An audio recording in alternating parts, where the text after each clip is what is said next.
Hey, it's your girl KV, and I am back with another TV review. So, we are doing a new show. We are doing Grotesquerie. Y'all, this show is so crazy, okay? I saw Ashley Miller. I saw that she was doing a review, and I was like, Grotesquerie, I think I have seen a commercial for that. And I went back and found the trailer, and I was like, okay, it's got Niecy Nash, it's got Raven Goodwin, like, let's give it a go. Those are two black women that I support, like their work and things. So I said, okay, well, let's see what's going on. It's about 7 or 8 episodes in at this point. I'm going to do 1, 2, 3 together, 4, 5, 6 together, and then like 7, 8, 9, 10. I think that's how it's going to go as far as the reviews. So, Lois is the main character, which is Niecy Nash. We see her, the show opens up with her having a nightmare and she wakes up to a work call. So she is a detective and she gets a call that there is a murder. She has to go to the crime scene to investigate. So this was definitely giving me them season 2 vibes when the black lady had the black lady cop was the main detective trying to get this crazy murderer, and the murderer was kind of taunting her. So it was giving those vibes, which, okay, whatever, can be more black detectives that exist. But that's what I was like, oh, so this about to be gruesome. I already knew, like, oh, this about to be a hot mess, if that's what it's reminding me of. So it is gruesome indeed. It is so gory. It is so vivid. I said, okay, Ryan Murphy. I guess I haven't watched no Ryan Murphy stuff in a minute. Like the last gory thing I watched was them. And before that, maybe I have, because I think I watched some American Horror Story with my family over the holidays. Like that was one of the things they just kind of had on in the background. So maybe I have. But yeah, haven't watched too much gore in a while. So they get to the crime scene. We see it's a family. The mom and the kids are tied up at the table. We see their ankles bleeding and stuff and being tied up so tight. We see a body on the floor with his head blown off. Body's missing body parts and just looking all types of crazy. We see that there's a pot boiling on the stove. Niecy Nash walks over to it and looks inside, but they don't show us what it is. So I'm like, oh my goodness, what is in the pot? Is it the head? I was like, oh my God, it's the head boiling. So we see her leaving and she almost runs over a homeless man being drunk in the street. He's screaming in the road and yelling at her about her being a cop. Oh, we're going to get you and everything. Just being drunk, yelling at the cop. She turns on her lights like, get on out of here before I had to arrest you. And as she's driving off, she picks up her flask and takes a drink. I said, oh, not that your flask is riding shotgun, Detective Lois. So I knew we was in for a treat right from the gate. So next we meet her daughter, Merritt, who is Raven Goodwin's character. And she's watching like some type of Jeopardy-like show, some type of trivia show, and she's killing it. Lois tells her that she needs to go on to the TV show. Like, you're so good at it, you should go. And she replies, that's not the TV show I want to go on. So I'm like, oh, Lord, where are we going to go from there? Clearly, she is going to be a troubled soul if she is striving to have reality TV goals, okay? So she asked her, how's your rash, Mama? You using your ointment? And I'm like, ugh, is this something that we need to hang on to, or is this just something to show us that Merritt ends up having to mother Lois more than she should, I suppose, or, I ain't gonna say more than she should. She has to mother her quite a bit. So she ends up snapping at her and tells her that she don't need her mothering her, and Mary can tell that something's up with her. She's like, what's wrong? Something wrong with you. What's up? Something's up with you. What's wrong? She can tell something's wrong because Lois is still messed up about that crime scene. Whatever was boiling in that pot, and that whole scene in general has her very disturbed, okay? So we see that her husband, Marshall, is Courtney Vance's character. And he is in a coma in the hospital. And the head nurse is a trip, y'all. The nurse is telling her that he needs to go to long-term care. And Lois is like, I don't know about doing all that. Would you do that if it was your husband? I just feel like his spirit isn't there anymore. I just don't feel it. The nurse is just like, I would put him in long-term care. I would do whatever it takes to keep this wonderful, beautiful man alive. I was like, girl, are you in there smashing him? Why are you speaking so highly of this man you don't even know? This wonderful, beautiful man you need to keep up, with this big, hard BBC. I just, we can't lose that around here. Like, you got to keep an eye on that one. We got to keep an eye on that one, okay? So she ends up telling her, it's you. You're not present with him, and that's why you don't feel his spirit. She opens up her little notebook and runs down an itemized day and time list of when she comes to visitation and what her behavior is. On this day, you came in and you mumbled something, and then you got on the phone and you was just cursing about this and talking about work. On this day, you did this. And she is just basically going off on her, telling her that she's not being present. You ain't being no good wife. His spirit is there. I can feel it in him. I feel it when I wipe his ass. I said, what? She said, well, you don't do it. Somebody's got to do it. I said, but what kind of phrase is that, lady? I feel it when I wipe your butt. Okay. Basically, she just tells her she needs to be more attentive in her visits, and then maybe she can feel his spirit. Lois, of course, goes off and tells the lady to mind her business. So she's back at work and she is going over the case, and this random little creepy nun pops up to help. When she ends up sitting and talking to her, the lady says that she's a social justice Catholic, okay? A social justice Catholic who is trying to write about these crimes on her church blog to bring in viewers and members, okay? She is particularly interested in crimes of the religious nature and cults. She mentions that the murdered family, their priest, is a friend of hers. I said, okay. So that's what kind of keeps Lois interested. Like, oh, you can set up that meeting for me? I need you to set up that meeting for me. So that's what kind of ties her into, maybe I do need to listen to this little crazy lady that just popped up. Plus, because she was like, thanks for talking to me. She was like, well, I feel like I would get bad luck if I shoot away a nun. like, let me tell the Lord about that. So she ends up giving her the scoop on the crime scene and how the mom and the child was tied up. The dad was assaulted and cut up, seasoned, and roasted and served to the family. She said there was evidence that the family that was sitting at the table had eaten some of the daddy. I said, excuse me, I see why you over here haunted by this all at home and carrying on.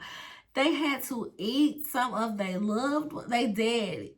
Girl, I said, oh, this is, okay, that's where we're going with this, right? So,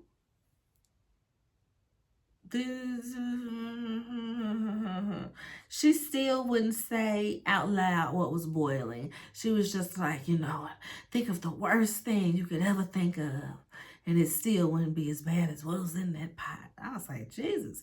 I was thinking either head or, And so she said the mom and the kids died of heart failure. They basically went into shock from their dad/husband being murdered, cut open, seasoned, roasted, and served to them, and being forced to eat him.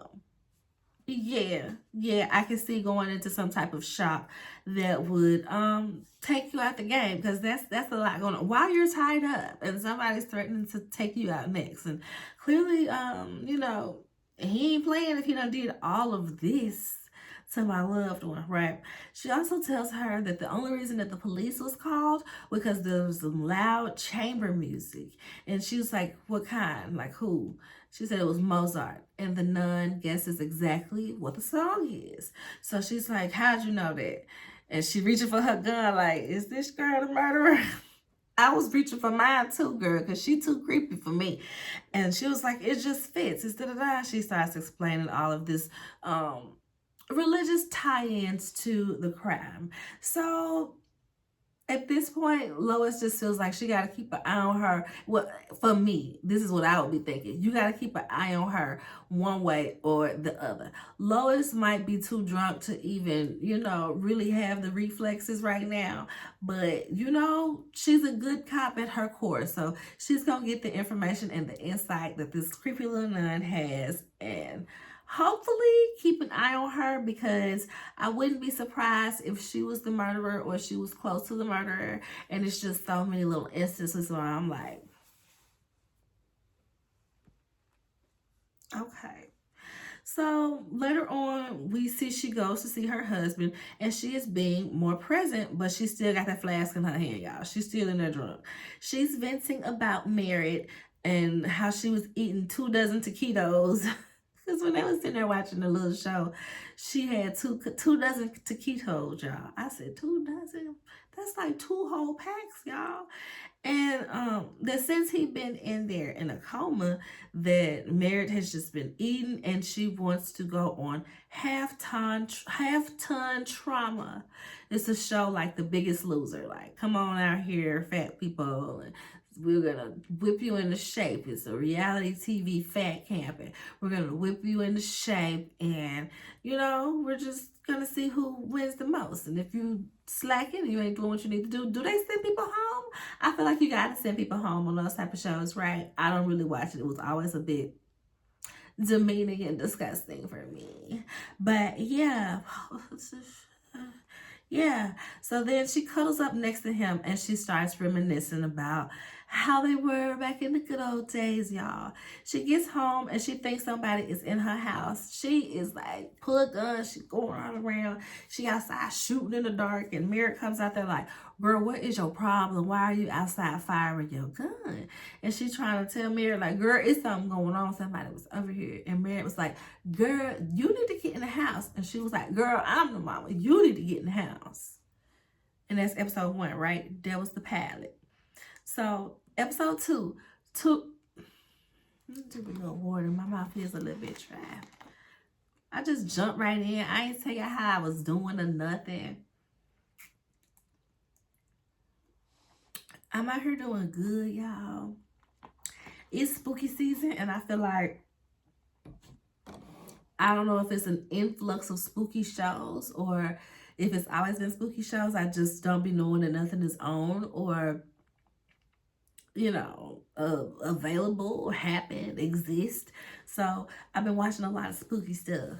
I've been watching Grotesqurie is the latest. I've been watching From with my husband. I was thinking about reviewing that, but I'm like, how would I review that with it being seasons in? And then it's like just as far along as Grotesqurie, so I would feel like I'd be trying to, we'll see. Maybe not. I might just give a overall recap of it when it all goes off or something like that. We'll see how that goes. But I do want to mention it on this channel because it has like that. It has those conversations that I feel like I might find somebody to talk about that with, and kind of pick a couple people or somebody's brain on how they feel about dimension hopping, and is this a government experience? Just kind of getting other people's information. I mean, not information, but opinion on things. So that might be something I work on while the season is going on, to have that going up with the wrap up or something like that. Wish me luck. I'm trying to collaborate. So, episode 2 of Grotesquerie, True Crime Catholics. This episode starts with a flashback of the dad talking to Merritt, and he's basically concerned about her health because her blood pressure is high. Her internal medicine specialist has been telling her that she needs to get it together. Her health is on the brink of dangerous conditions and just life quality in general. He's trying to send her off to a fat camp, and she feels like, oh, you're just ashamed of me. You can't stand to look at me because I'm fat. You can't stand to be around me. He's like, no, I can't stand to look at you hurt yourself and kill yourself. That's what it is. She storms off. She ain't really going for it. She's offended, of course. And so once Merritt storms off, he sarcastically thanks Lois for helping. And she's like, when is telling someone about their addiction ever gonna go right? He's like, well, I mean, if we're going to talk about addictions and telling people, since we're on the subject, you need rehab for your drinking. She basically said, oh, well, we could just get a family plan for rehab. Food addiction, alcohol addiction, sex addiction. And he's like, what you talking about? You're just drunk. You're just drunk. He's gaslighting her as if she's too drunk to know what she's saying. And she's like, sir. I've had you followed. I know what you've been up to. You reek of stinky side kitty. Okay? You smell like side kitty. I said, I hope not literally. He's just like, well, between the alcohol, which is a full-time job for you, and your actual job, you kind of don't have no time for me. You kind of push me away. She's like, well, we took vows, and aren't you an ethics professor?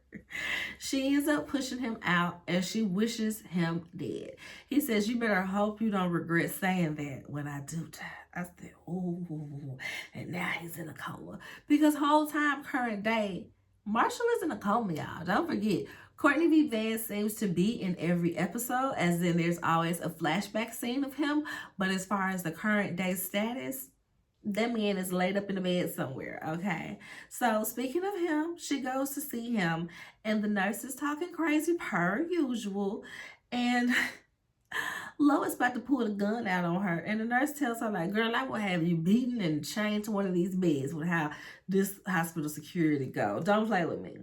So later on, she catches the lady, y'all, like, her husband, and it's just going to town. You could just see her just like, I was like, oh my God. I knew she was going to be on something like that. Late at the night when people can't come in there, she probably getting on top of it. Because that's why she's so, don't put him to risk, girl. It's the best I ever had. Creepy, disgusting. Half of you made me think of all the Queen's men, with Eva Marcel, her daddy up in the nursing home, and one of the little nurses put her mouth on it, and he wasn't really having dementia. He was acting like he had dementia or something like that. Like he just couldn't respond. He wasn't there. He could though. He was just pretending. And when she did, he was like, "Yeah, you dirty bitch," and she was like, "What?" So that's what that made me think of when she walked in there and saw that girl working them arms, working them shoulders, y'all. I said, Lord, this lady is crazy. So, of course, Lois goes off on her, calls her all types of disgusting, and she gonna do this to her, she gonna do that to her. The nurse is like threatening to put her in a psych ward, and she was like, you're crazy. I was just giving him a sponge bath. But at the end, like after they finished, they going back and forth, having a full-blown, argument. The nurse tells her to finish him off because he hadn't quite climaxed yet. Ooh, baby. Baby. She was asking for it. She was really asking for it. Later on, we see that Lois is at home and she has this jazz music blasting at 4 a.m. And Mary comes in like, girl, what is wrong now? Like, why you got this music blasting? Do you know what time it is? Why are you blasting Dad's favorite song? And Lois ends up telling her about the nun because she's just in there whirling from the investigation because everything's just happening so crazy, right? So she's telling her about the nun and about this and that. And Mary's listening, but Mary goes into the kitchen and gets a whole damn ham. She gets the full plate of ham and she opened it up and she got some little sauce, some little jar. I didn't even catch what it was because I was too busy laughing. Probably was like a mustard. Ain't that what people be putting on ham if they put in the sauce? But she had that jar. I was cracking up. Okay, so she's listening, but of course at this point her attention has broken to this girl eating the whole ham, and so Meredith's like, well, why buy the ham if you're gonna judge somebody for eating it? She's like, you just gonna sit here and drink all night? You just gonna sit here and eat all night? And Mary tells Lois that she needs to retire. Why don't you just retire? Like, you got enough money, girl. Like, why don't you just retire and go to rehab? She's like, girl, I ain't giving up liquor. I'm sharp when I got my liquor, and I ain't about to retire. So next we see the nun. The nun. She goes to see the nun, and the nun is just thrilled to see her, you guys. They're going over clues, and Sister Megan thinks that Lois is off about what her instincts was. Because she was like, I think it's somebody at the university. And she was like, I think you're barking up the wrong tree. Come with me. Like I said, y'all, this nun is very suspicious. I can't put my finger on it, but I feel like it would be too obvious for Sister Megan, the nun, to be the killer. So even though she's creepy and she has a lot of insight, I don't think it's her. I hope it's not her. I think it's her. I think it's her, but not at the same time. Right? So she, like I said, she might be the accomplice. She might know. She might be setting up, use this information in your murder, however you will, Father. So the nun is like, your police smarts won't close you this case. Basically, you need to tap into your religious bag. Next, we see the nun at church, and we are introduced to the priest that she mentioned earlier. They go to lunch and they're talking about the blog and the church, because remember, Sister Megan is here because she likes this information about religious crimes and cults to write about in the church blog to try to drive attention to the blog and to the church. She's sitting there, they're having a conversation, and she says that this food is orgasmic. And Father's like, oh, word? And she's like, well, I wasn't always a nun. And, from my TikTok searches or something like that, from my TikTok searches, you weren't always a priest. He mentions that he used to want to be a surgeon, but he decided against it.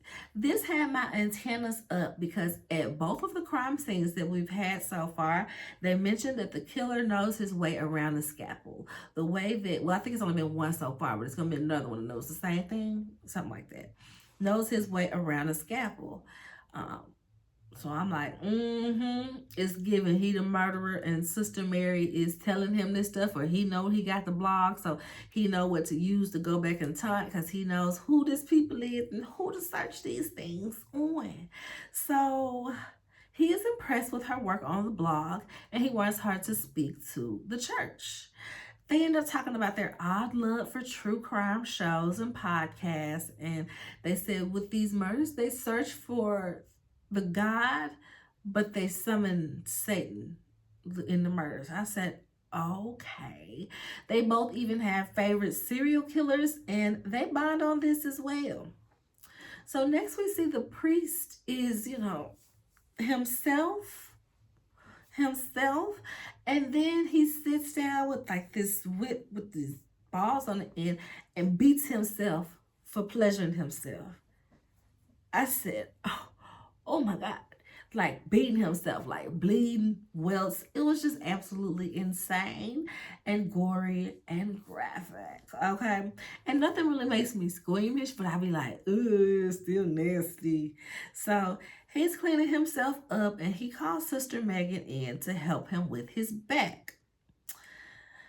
Nun calls Lois about her next article. Wait, maybe that's not when he called her in. I think he called her in later. Maybe. Sister Megan calls Lois about her next article, and Lois is like, no, girl, we got a lead, and it ain't who you think it is, who you about to write about. She's telling her who the lead is, and I'm like, is this not very reckless to be telling her this information already? But then as she's hanging up the phone, we see that they're actively going to kick in the doors and check the house of this person. So I was like, oh, so this is going to be public news in 10-20 minutes anyway. Maybe that's why she just went on and told her, because I was like, that was reckless to just be telling her all of that. But it is another gruesome scene. There's an old lady that is still alive, and there's a man that's laid out deceased in her lap. I was like, huh? What happened? What happened?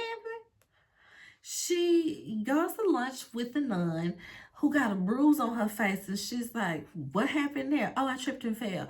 I said, no, somebody that you was trying to murder got one in on you. You're not slick, Sister Megan. So the nun orders liquor, and Lois is just like, okay, I don't want no liquor. I'm just going to order whatever she ordered, a sweet tea or a juice or whatever. And the bartender is like, okay, do you want a shot of this? Do you need this? She was like, no liquor. Like, my picker is off. She feels like she's losing it because the scene was staged. All of the stuff was there waiting for them to find. The person just was kind of like, oh, you think you own or something, but this is really what's up. The body was of a man who had been gone for weeks, and she kind of took it as a warning. At the crime scene, she found this little random, like decorative box, and she ends up taking it. The old woman is speaking crazy people religious talk, and the nun, she's telling the nun, like she's, playing it back in her head as she's talking about it. So she's telling the nun about it, and the nun deciphers what it is that the lady was saying. Oh, that's such and such verse. She's probably saying this and this happened, da da da da, from a Catholic standpoint. She also mentions that the killer left a note. He left his calling card. I can't really remember what the message said altogether, but he signed it Grotesquerie. So they're getting their drinks, and the nurse says, "Good golly, Miss Molly, this drink is great." And Lois was like, "Yeah, give me 3 fingers of the scotch. Don't do that. Give it to me neat." I said, "Yeah, girl, you know you want your drink." So when she is leaving, she sees the homeless man again. And he's got his little begging cup. And on his begging cup, it looked like the same handwriting from Grotesquerie. So I'm just like, is it him? Is his creepy self the killer? Because it would be very unsuspecting to find a homeless man who's already dirty and stuff and make him a suspect for some of these things. So they had my antennas up too. But you never really know with these type of shows because they're not written to be so predictable like some stuff is lazily written. So I be so anxious about seeing if we gonna win and if we gonna find out who one of the killers is, because I feel like it might be multiple people. I feel like there has to be accomplices for the task that he is going through in these murders. I would just be, ain't no way you coming in here. It's 4 people in the family. You, one person, one gun, and somebody don't, my daddy don't take one for the team and wrestle you. He might get shot in the process, but he might can still be able to turn the gun on you and shoot, or kick the gun away so somebody else can shoot. Something. You're not gonna be able to tie up everybody and shoot and kill everybody. Like there has to be accomplices, okay? So she sees the homeless man, Ben Cup, same handwriting as the Grotesquerie note. Lois gets home and she's scared. It's like every time she come home, she's nervous. She is scared. She is paranoid. She thinks somebody is just creeping, lurking in the dark, waiting for her. Well, in this instance, it is, because Mary, crazy behind, is just sitting in the dark, no TV on, no light on, ain't said a word. Like, even if you are sitting in the dark for fun, when you hear somebody come home and they enter in a pitch black house, you be like, "Hey, I'm in here." You know what I mean? I'm not just gonna let you walk through the pitch black house hearing me breathing scared, and let you walk into the room being scared in the mud. Like, Mary was crazy for that. Mary would have got cussed out for that, y'all. So she's telling her about she gonna sell the house. And she's just kind of over it. Mary's like, "No, what about Daggy's? What about this? What about that?" Like, basically, you can't sell the house. She ends up telling her that there's been another murder, there's been another case, and she found this box on the scene, and she hands it to her and says, "Hey, can you open it?" Mary's like, "It doesn't have any seams. You can't open this box. Maybe it doesn't mean anything. It means nothing." Lois said, "Nothing at a crime scene means nothing." I said, "Oh, bars." So later on, there is another crime scene, and we're at the church this time. So, of course, the nun is there. She just was probably lurking in the back, waiting on everybody to leave, and then just changed her clothes and then called it in. And, you never really know. This scene is of the Last Supper murder. And like I said, it'd be so intricate and so many different people involved in these murders that it's really given it's a team. It's really given it's a congregation. It's really given it's a gang of you Catholics out here punishing people who you feel like is sinners. Now, why you thought that family was a sinner, we don't know. Why you think these unhoused people is sinners, we don't know. Because that's what they end up discovering. It's the Last Supper, and the person that they got them like propped up, like it's a stick going through everybody. It's a long stick going through everybody to put them standing up and in these positions as deceased people. Lois recognizes the Jesus character as the homeless man that she's always giving the money to, that's always screaming at her. They had the same handwriting on the cup. So I'm like, Oh man, that's crazy.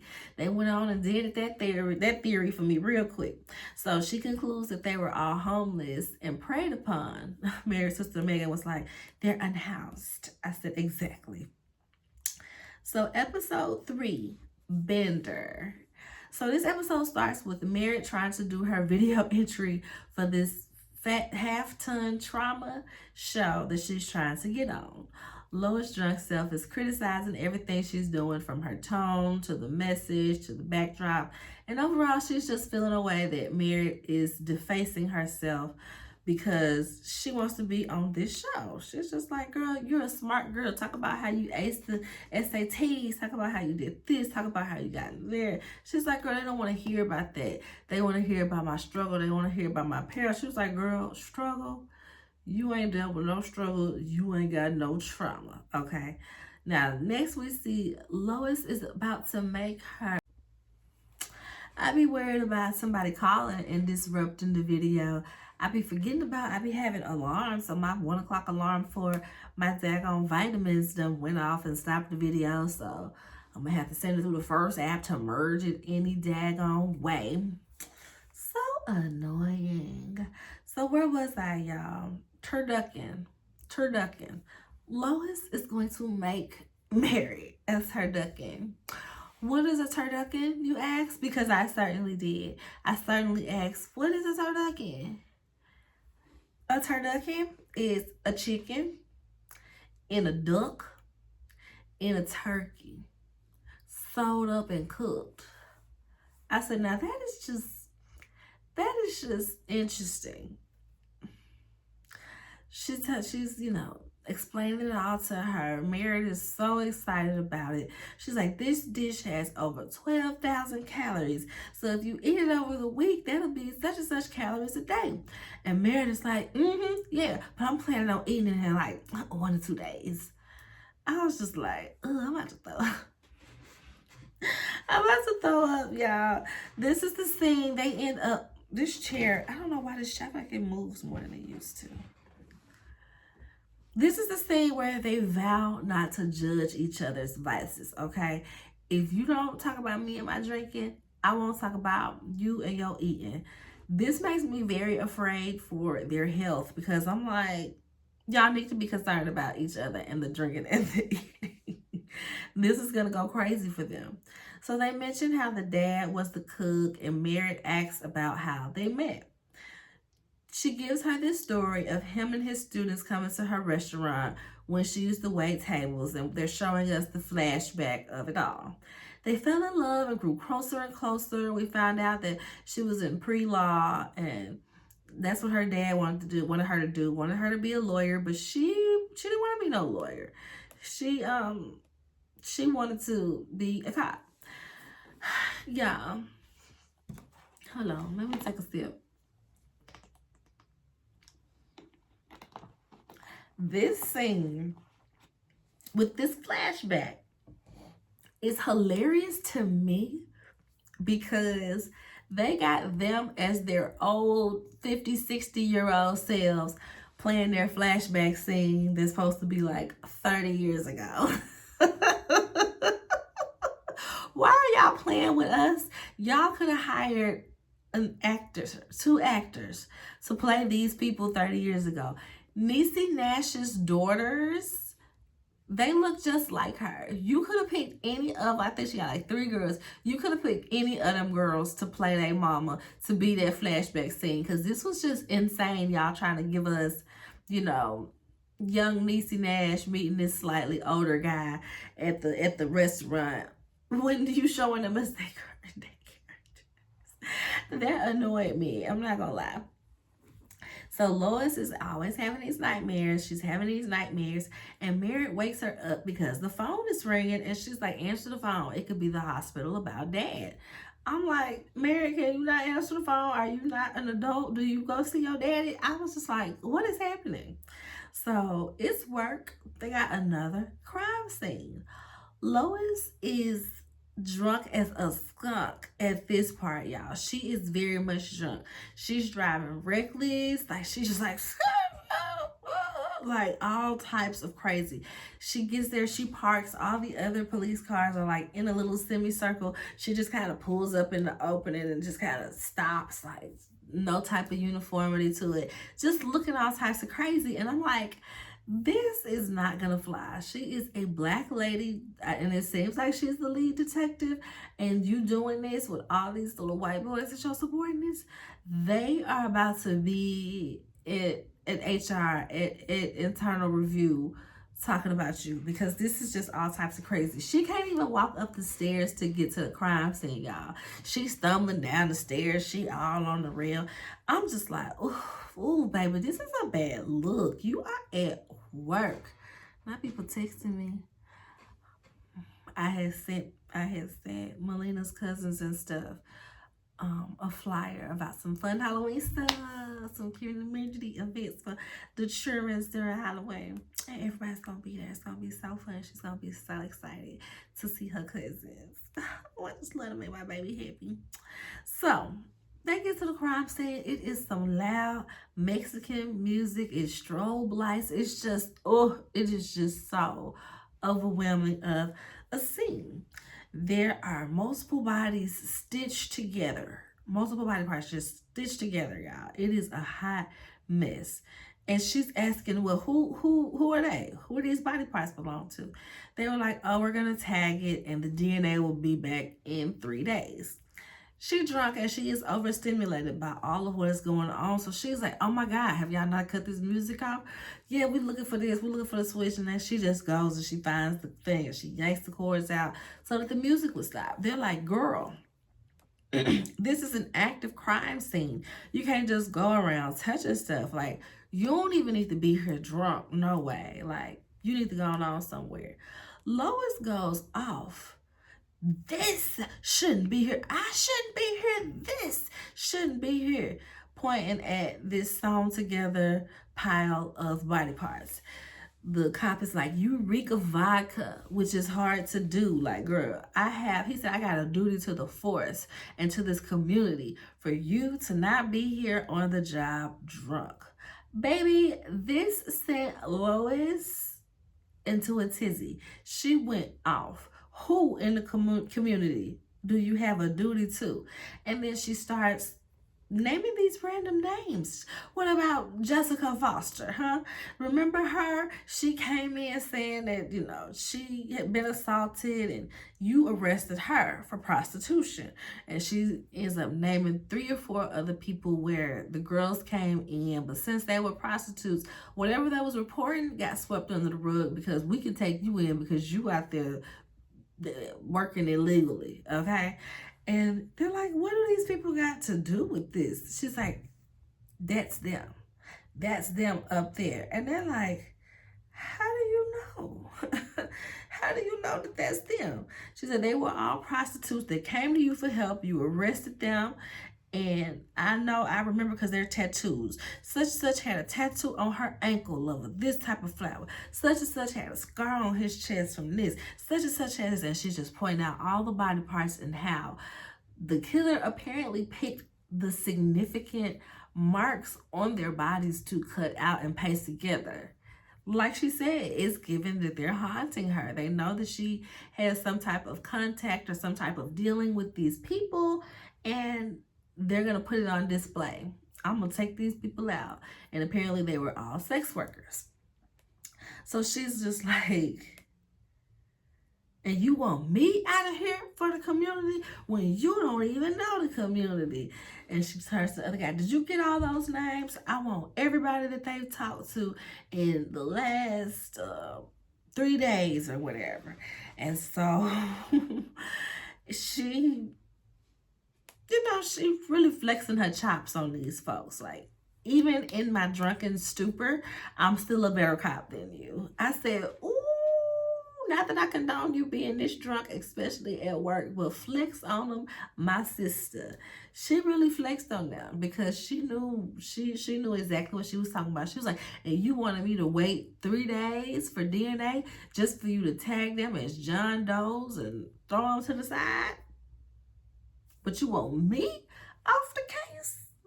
Okay, so afterwards she was like, I apologize for my hostility. You know what? No, I effing don't. You know I'm right. Now stop pouting. I said, not that you just mamaed him real quick. So at the work meeting, she's mentioning the sex workers and how they focus on. No, she's mentioning the sex workers and the crime in general, but nobody's really paying attention to her because they're focused on the nun being there because they're like, why is she here? She has the insight that you lack or you ignore. You know, the nun does this little presentation, and like I said, everybody is just confused at her presence, her being there all together. And Lois is just like, what happened? It's just amen and her, they gotta take to this. They did, you hear her? You hear her? She said they did to this. She was doing the most. I was cracking up. She feels like the killer is taunting her because she knows all of the victims. He has a deep hate for me. The nun is like, he hates sex workers and he's trying to cleanse the earth of them or something like that. So next, Lois gets all deep into this drunken monologue, and she gets so deep into it that the nun has to usher her out. The sassy, sensible cop, the one that was like, you don't need to be here. He a little sassy, but he's sensible because she be so drunk. Like this is, like he said, this is about to be an IA issue. And somebody else said, or an AA issue. So they're trying to get the chief to basically bench her. The chief is this white lady, and she ain't going. She mentions that Lois has the best closing record of all of the cops, and she's just going through some things with her husband being in a coma, so have some compassion, basically. She is a once in a lifetime detective, and you're going to miss her when she's gone. I said, all right then. So next we are at the church, trying to get the priest to stop these articles from, the congregation is, but he's like, look, they're working. They're finally working, getting some traction, is bringing in donations, and attendance is up. Sister Megan ends up calling the priest to let him know that she's about to do another article and she wants his approval. He tells her, bring me a hard copy in 1 hour. So when she gets there, he's in there, this is when he had her to wash his back. He has her to wash his welted, bloody back, and it turns very intimate of a scene. It turns very intimate. She kind of gets aroused somehow, and she starts like kissing on him and touching on him and just all up on him, and he's sucking on her fingers, and then he ends up like coming to her and like grabbing her and pulls her off of him, and it's like, I will not be tempted by the damnation of your terrible soul. That's what it sounded like to me. That's not quite what it said, but that's what it felt like. So she runs out to leave, and it's like she's possessed. She's just throwing her stuff all over the place, all on the wall, on the floor, and I'm like, baby, you need an exorcist. What is happening right now? Dear Sister Megan, don't fall down the stairs. It was crazy. So next we see Lois is at the hospital to see Marshall, and the nurse is trying to treat him for a bed sore. She is doing this by herself, so she tells Lois to come over here and hold him. And Lois snaps at her like, girl, where is your team? Why are y'all just not noticing this bed sore? Lois about to vomit, and the nurse is like, you're a filthy drunk. If you get that anywhere this wound, you will surely kill him. I said, dang, nurse. I mean, she right. The nurse is like, girl, you come in here yelling and snapping and cursing off on everybody, and you think that they still gonna take care of your loved ones with care? No. And so she gives Lois a reality check in that moment because she's like, dang, I guess so. The nurse ends up asking her for power of attorney for Marshall because she feels like she cares for Marshall more than Lois does. She tells her that she should check into the rehab for 30 days. And basically, if she doesn't, she's going to report her and get her fired and get her, just ruin her life altogether. Good old blackmail. Lois ain't going. She let the nurse know that, and she storms off. As she's leaving, she's in the hallway. She drinks some. She pulled that flask out as if she ain't drunk enough already. She pulls that flask out, and she's about to light her cigarette, but she can't find her lighter. And out of nowhere, some guy lights her cigarette up. And it's Travis Kelce, y'all. His name is Ed, and I guess he's a nurse. Is an orderly a nurse? I think so. Nurse assistant, or what they call them, nurse technicians, or operating room technicians, the people that put them on the we move them around. We just go around and help all the people get moved from bed to bed, okay? So it's him, he a nurse. She sees how drunk she is, and he's trying to convince her not to drive home. She's like, oh, are you gonna come home with me? He's like, if you let me drive. She's like, boy, go on somewhere. He's kind of flirting a little bit, but I can't tell if he's like flirting because he's interested or if he's just like, oh, I'm a charming guy and I don't need her going out here being crazy. He tells her that she's oddly beautiful or beautifully odd. She's like, does that line usually work for you? Only when it's true. Oh, well, talk your talk then. I said it was a cute little scene. But again, he tells her that she should not drive. He doesn't want her to have any regrets. And sure enough, she leaves and gets into a car accident. When she wakes up, she is handcuffed to a hospital bed. Her boss is there and she is chewing her out. But she's trying to make it go away so that she can solve this case. Like, I can't depend on none of them fools at the station to solve this case, girl. I need you. So Ed comes in there with some food and he's behind the boss like, told you not to drive. And playfully like chastising her. So her boss is like, well, congratulations. You've managed to do what multiple bribes and politicos couldn't. You turned me dirty. I said, oof, dang, what a hit. So she asks Ed, okay, could you get my cuff key out my purse and free me? I'm a cop. He's like, yeah, I've kind of gathered that. At first he's like, no, girl, I'm not finna, be trying to help you escape if you supposed to be arrested. And eventually he helps her escape. I'm like, oh, is this about to be new, babe? Because she do seem like she need her back crack. She might get, a little, that she could be drunk on instead of drunk on liquor, switch it out just a little bit, get your little happiness. But that's the 1, 2, and 3 for season 1. Next I'll be doing episodes 4, 5, and 6. Probably be doing it about Tuesday, Wednesday, something like that. Sounds good. I hope y'all enjoyed the review. I hope if you hadn't heard of the show, of the show, this review makes you go to watch it. Even if you haven't heard the show, you don't plan on watching it, and you still watching my review, thank you for the support. Make sure you like the video, thumbs up, let the other people see me. Algorithm, do your thing. Make sure you subscribe to the channel if you haven't already. Comment and let me know what you think about this show, if you've been watching it already or if you're going to tune in to see what it's about. But I will see y'all on the next one. Have a good weekend. Bye.